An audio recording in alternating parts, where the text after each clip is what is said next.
It's Wednesday, April 19th, 2017. I'm your host, Sarah Mantle.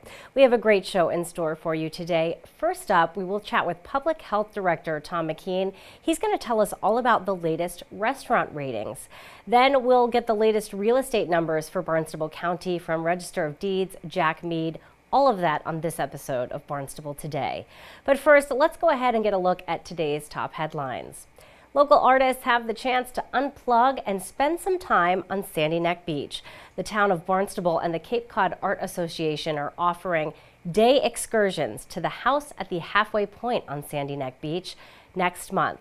The house was donated to the town of Barnstable in the 1970s and is to be used for educational purposes.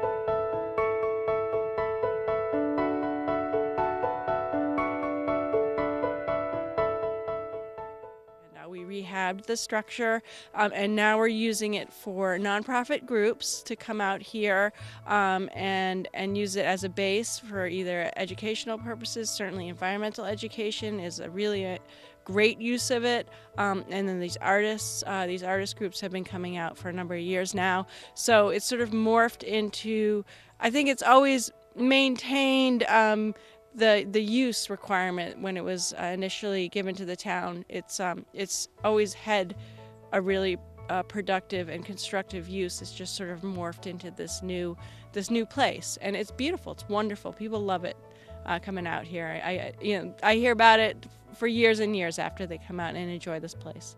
I was just talking to someone earlier, and they were saying their photographs aren't even capturing what it is that we're looking at. The colors just are amazing to stand here. And I always find that when I paint on location, when I'm working on the painting, I'm trying to bring in what I'm actually feeling and seeing. So it's not necessarily to capture it as a photographic image, but to be able to put a little bit of myself into it. And I think if you're standing in the location as opposed to looking at a photograph, you're just one step closer to it. It's just, it's a wonderful feeling.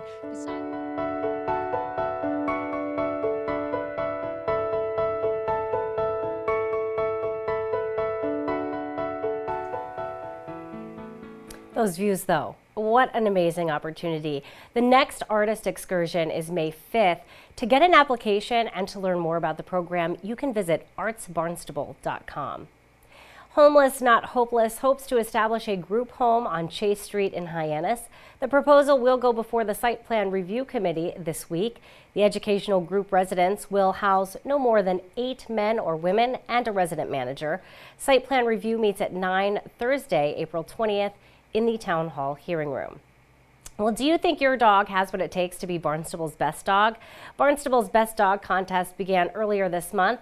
To enter, all you have to do is send in your dog's photo along with a check for your annual dog license, a self-addressed stamped envelope, and a copy of the current rabies certificate. Letters should be addressed to the town clerk at 367 Main Street in Hyannis.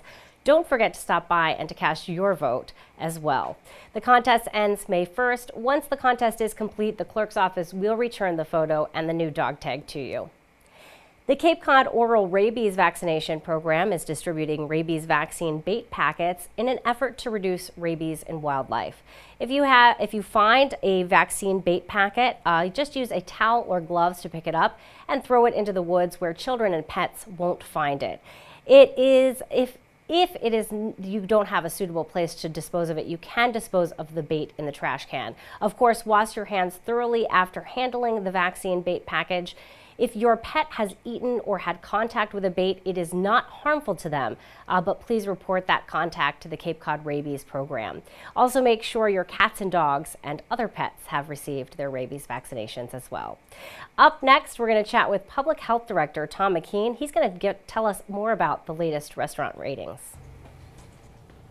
So Tom, thank you so much for joining me today. Recently, your department actually posted the full list of grades, I guess we could call them, for our restaurant ratings. for each restaurant that operates in the town of Barnstable.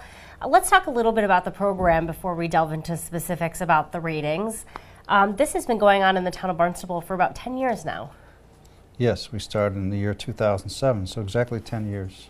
And it started when I was reading about California, New York, and how they post grades. Actually, they post the grades on the glass door entrances to the restaurants. And I was very interested in that idea, but I talked to the director of our department at the time, back in 2007, and he suggested that we just come up with the program and only post it on the internet. And that's what we've been doing, and I'm pleased that we're having such success in the past 10 years with this program. What does success mean for this program when we talk about the success? So in the beginning years of restaurant ratings, have we seen an improvement from those original inspection grades to 10 years later? How has it affected the outcome of inspections? Yes, I prepared this slide, and I don't know if you can get this on your screen, but as far as A ratings, we've seen a 25% increase in the number of food establishments that achieve A's compared to 10 years ago. So now we're at 71% versus 46% 10 years ago, 25% increase.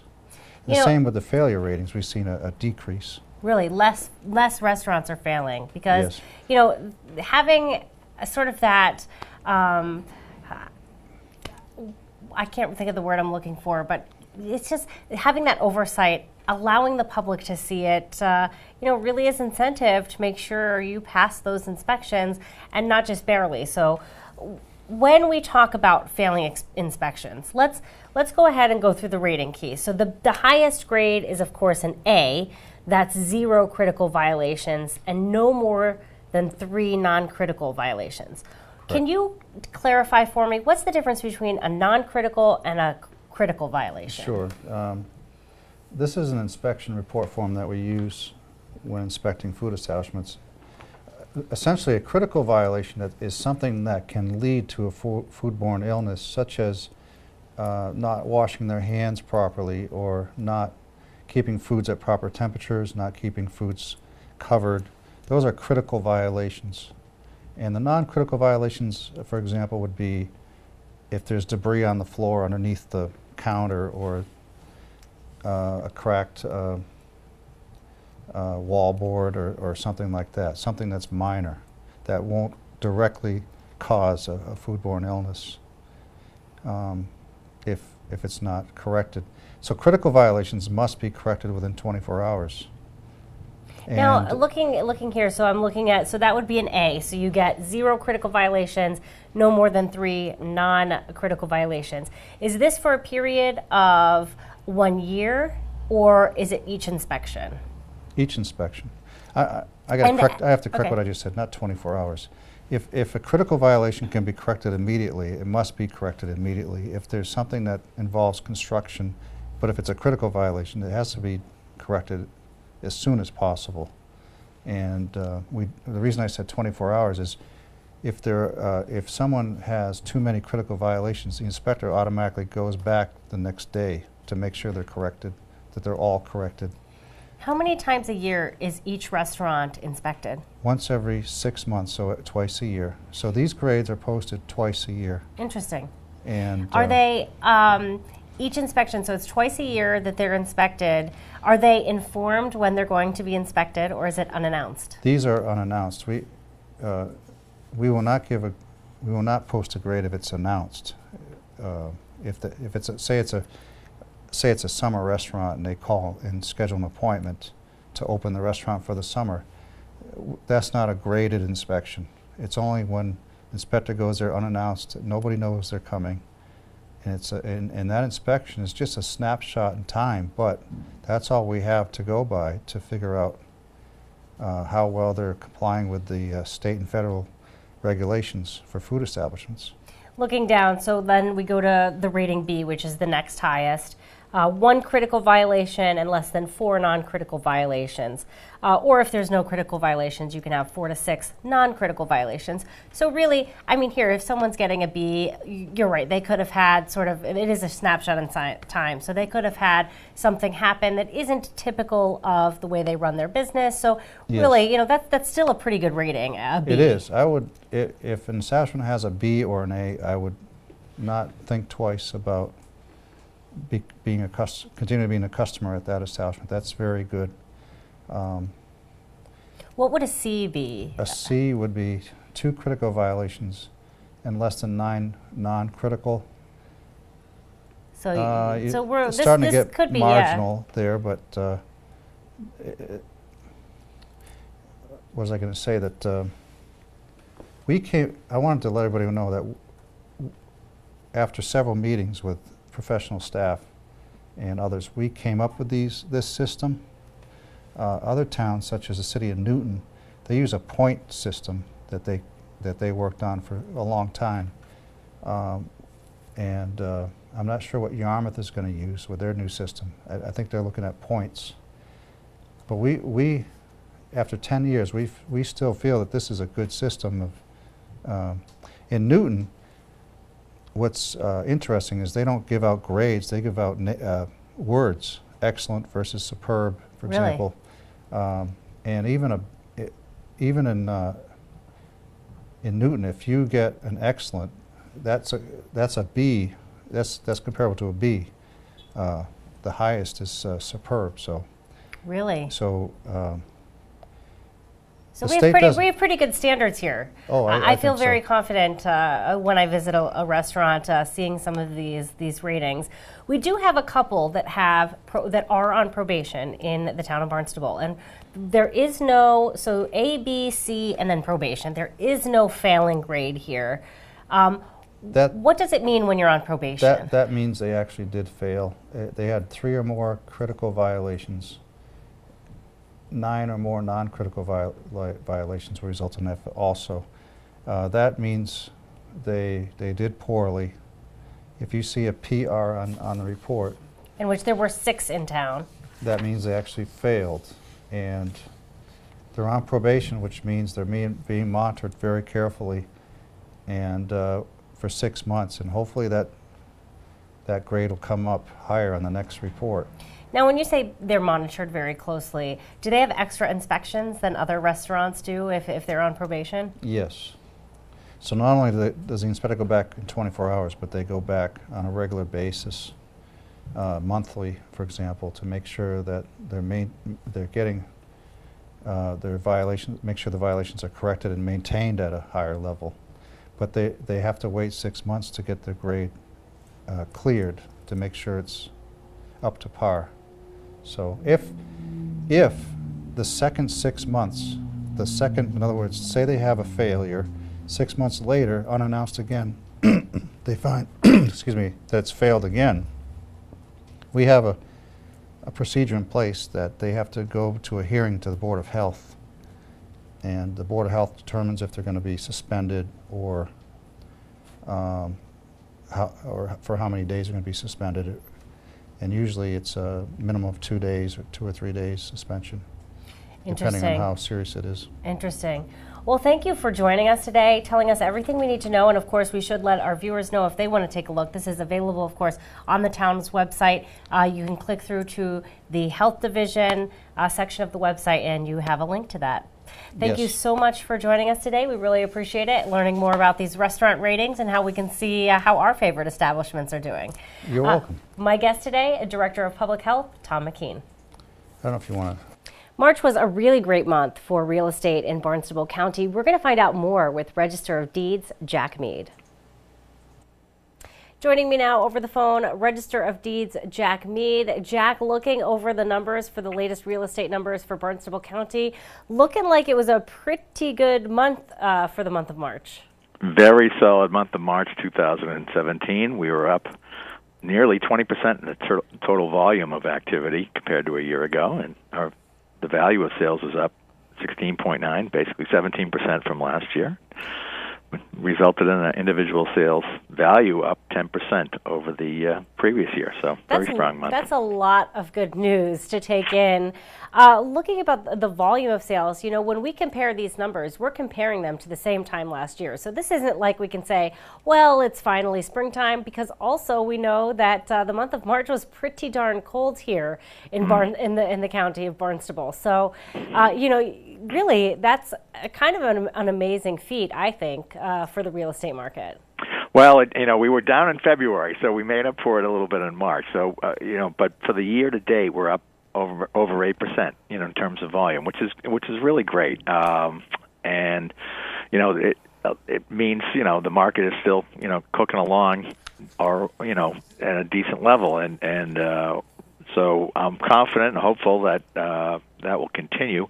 You know, it's funny, the March sales probably are deals that happened in, you know, January and February, or got initialized in January and February. So I don't know if we'll have a slowdown, because we had a cold March. You know, it's funny, March, as you pointed out, was one of the coldest months of the winter. Yeah, amazingly, it was crazy. I don't know if that will slow people down a little bit for April and May, but I don't think so. I think we'll hope not. We'll cross our fingers. You know, let's talk a little bit about the value of sales, because you said that did go up. What was the average value of sale for the month of March? We were up to $330,000 for the month of March, as compared to last year, where it was $300,000. So we saw a nice, you know, that's a significant bump, obviously 10%, and so that's a good trend. It's one we've been seeing. You know, the values tend to go up as we get into the spring, and we saw that happening last year, where we started to move out of the low 300,000 range to the mid 300,000 range, and it's not a big surprise that we saw a little bit of a dip as we get into January, February, and March, just because we're having fewer sales. So there's, you know, your median number tends to go down with fewer sales, but as we move up, you know, with volume, you're going to start to see, you know, that means more is happening at all ends of the market, and I would expect that we're going to see the median prices move back towards the 350 area where we've been. That's exciting, and I have to say, it probably has a lot of home owners feeling a little bit more secure about their investment in their property, I'm sure. I hope so. You know, it's been a long time. We've been, you know, a slow crawl back to, you know, stability, but I think one of the things that we're seeing is that there is some stability in the market, in the sense that people can see a priced home and get a sense that it's, you know, this is a real price. Again, it's all, you know, a lot of it's hard to gauge sometimes, but you know, because the market is the market at any particular time. But what we're seeing is this market growth is built over a slow but steady increase in value over the last 4 or 5 years, so that, you know, we haven't been seeing these 20% bumps, you know, that are hard to sustain over the long term, as we know from unfortunate experience, you know, for the last 10, you know, the previous 10 years. So this most recent increase in activity seems to be based on, you know, 5% increase, you know, somewhere in the, you know, mid 4 or 5% increase annually, which is, I think, at a sustainable level, and it fits with, you know, long-term historic patterns of real estate growth. So right, which is such good news. When was the lowest? As we look back in history, we really saw those home values really climb, and then I think it was around 2008 or so that we saw those home values just really plummet, and a lot of people found themselves underwater with their mortgage. So when was the lowest point for home values? Well, let's see. I would say, you know, 09, probably 10. We were in, you know, things. I mean, the peak was probably back in 06. Okay. And then we started to see a decline, and then we really started to see the whole foreclosure eruption occurred in 08, and began in 08, 09. We saw a tremendous number of foreclosures happening, and that really depressed the market at that point significantly. And so, you know, we probably had a 40% drop at one point. I mean, if you really measured it out. And that was similar to what we saw back in the, or for us old timers, we saw back in the early 90s, late 80s, early 90s when, you know, we had a build up in the 80s, and then we had a real sort of a Wile E. Coyote moment in 87 when, you know, it just stopped. And then it was, you know, things were really depressed for a while. With 91 being the nadir, and then we saw a build-up, you know, that happened over the 90s slowly and then really accelerated in the early 2000s, and then, again, we had another significant drop-off in the late 2000s, and so we're now slowly building up from that again, and, you know, but it's hard to put a finger on exactly, you know, Tempest Fugit, but I'd say '09 was probably the low point. Now, after that point, I know a lot of regulations were put in place to try and prevent this kind of thing or prevent some predatory lending practices. Do you think that's helped to stabilize our housing market? You know, I think there are pluses and minuses involved anytime you make it more difficult for people to borrow and get into properties. You know, there are causes and effects there, you know, that you know, have some pluses and have some minuses. I think the idea of, you know, the level of paperwork that people have to go through to get to a mortgage process, I don't know how helpful that is at the end of the day for a lot of people. There's a amigo fact, my eyes glaze over factor when you get in place with, you know, I mean, literally hundreds of pages of stuff that you know, that go into a mortgage, and of course all that paperwork adds cost to the process as well. So we're not seeing the volume levels that we saw back, you know, a while back, but I'm sure in some cases it helps. I think the industry needed to, you know, get cleaned up to some degree, but I think in a lot of ways it makes it more difficult for people to qualify, and so there's all sorts of, you know, there are you know, ups and downs with that, and I'm not sure at the end of the day we'll have to look back and figure out if that was a blessing or not in terms of imposing more, you know, rules and regulations on the foreclosure end of it. I mean, there are different levels of that, you know, and different impacts. Like on the foreclosure side, there are all sorts of rules, and a lot of those rules that came into effect caused homes to, I think, to, you know, in the grand scheme, to sit empty or unsold that were in distress for a longer period that had negative impacts to neighborhoods.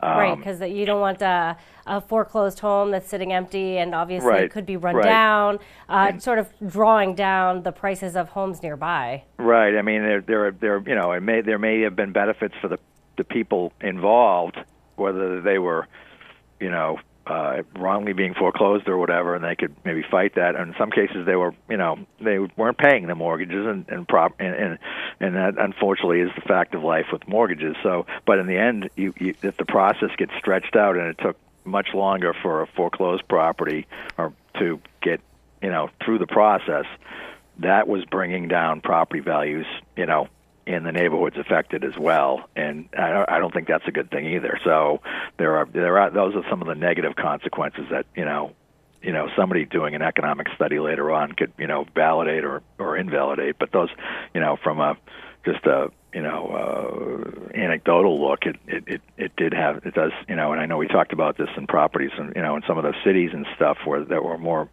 harshly affected, that really did a number on some of these neighborhoods.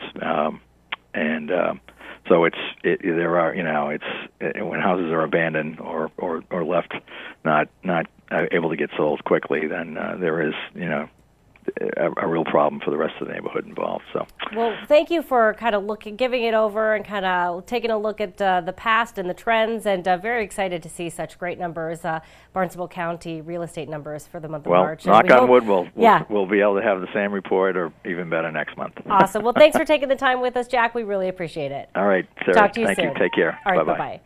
Our guest today, Register of Deeds, Jack Mead. Now let's find out what's happening around town in today's community calendar. West Barnstable Village is hosting a spring cleanup. The event is in conjunction with the Great Massachusetts Litter Cleanup. Volunteers can meet Saturday, April 22nd at 8 a.m. at the West Barnstable Community Building. And attention kids, the event is a great way to earn some community credits. Cumberland Farms is celebrating the grand opening of its new West Main Street location in Hyannis by helping the Hyannis Youth and Community Center raise money. They have done this before. Cumberland Farms will donate 10 cents for every dispensed beverage purchased at the new location for 4 weeks. So if you purchase a hot or cold beverage at the Cumberland Farms on West Main Street this month in Hyannis, you know a portion of that is going to help out the Hyannis Youth and Community Center. Now here's a look at this week's board, committee, and commission meeting schedule.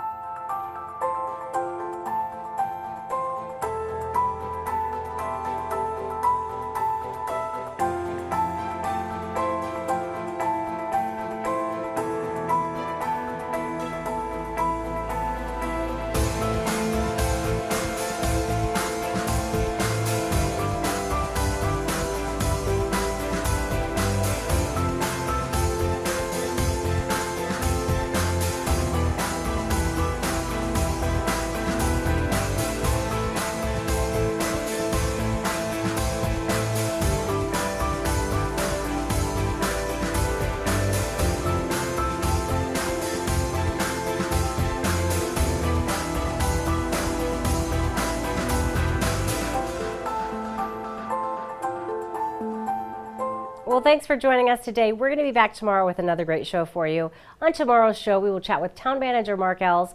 We'll hear from State Representative Randy Hunt, and we'll find out what's happening in Precinct 7 with Town Councilor Jessica Rapp-Grissetti. For Barnstable Today, I'm Sarah Mannel.